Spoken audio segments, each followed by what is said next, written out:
common questions we get asked at My Church Pro is, how do you work with churches in different states? We are based in Charlotte, North Carolina, but we work with churches all over the country. And the great thing about technology is it allows us to be in two places at once, if you will. So we work very diligently with our churches to make sure that we are set up to work remotely together. We have remote meetings, and all of our software, including our design boards, our billing and proposal portals, all of those things are online, and our clients have portals and they have access to those 24/7. The other thing that allows them to do is to comment, ask questions, really give us any input that they want to on that platform, and we get that in real time. So we can make changes and they see the changes made immediately when they look at it on their screen. So if they're only available at midnight to look it over, they can ask all their questions and post them on those boards, and then we can get to that the next day. So that's one of the tools we use. Obviously we talk on the phone a lot, and we do a lot of communication through email, but on our initial visit out to the site, we spend a lot of time getting to know the church. We get to know the pastors. We like to interview everyone on the staff, including even the volunteers. If you have head ushers or volunteer leaders that are heads of different departments, we spend up to 2 days interviewing each and every person that works at the church or is involved in ministry there, and we really get to know you as a body, as a church, and we get to know your mission vision and really find out what makes you guys tick, how your services run on Sundays, and everything we need to know to be successful to make your new facility or your remodeled facility reflect your personality and also meet the needs that your building is not meeting at this point.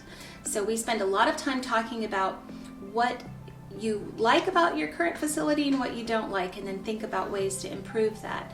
After that initial site visit where we have toured the facility, interviewed the staff and volunteers, we take measurements, we do all of those things we need to do, we will go back to our office and we start drawing the building in 3D or working with the architect, revisions and renderings and that kind of thing to make sure that your space planning meets what we learned in those meetings. We send the senior pastor a summary of every department and everything we learned in those 2 days of interviews, and then we also make recommendations. So we really dig into your first-time visitor experience, other ministry processes. If we feel like there is an area of improvement, we will make suggestions on either process or aesthetics or those kind of things to make you the most effective that you can be.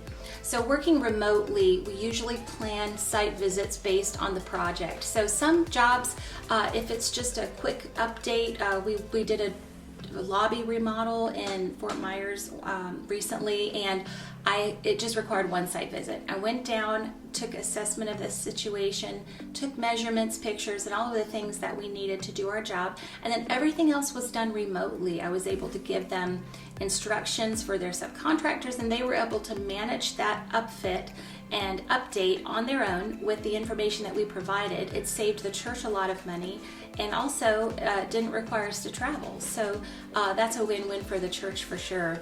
So there are situations where we will need to have multiple site visits, especially if it's new construction, and we plan those out throughout the project. There are key points in the process that we want to be present and on site so that we can be face-to-face with either architects or subs or different people involved in the project. We plan that very carefully to make sure we're there for those key points and decisions, but we are always available and we are always connecting with everyone involved in the project on a daily basis. Our distance doesn't always mean that we're not in touch and not in the loop, if you will, and making sure everybody's on the same page in the project.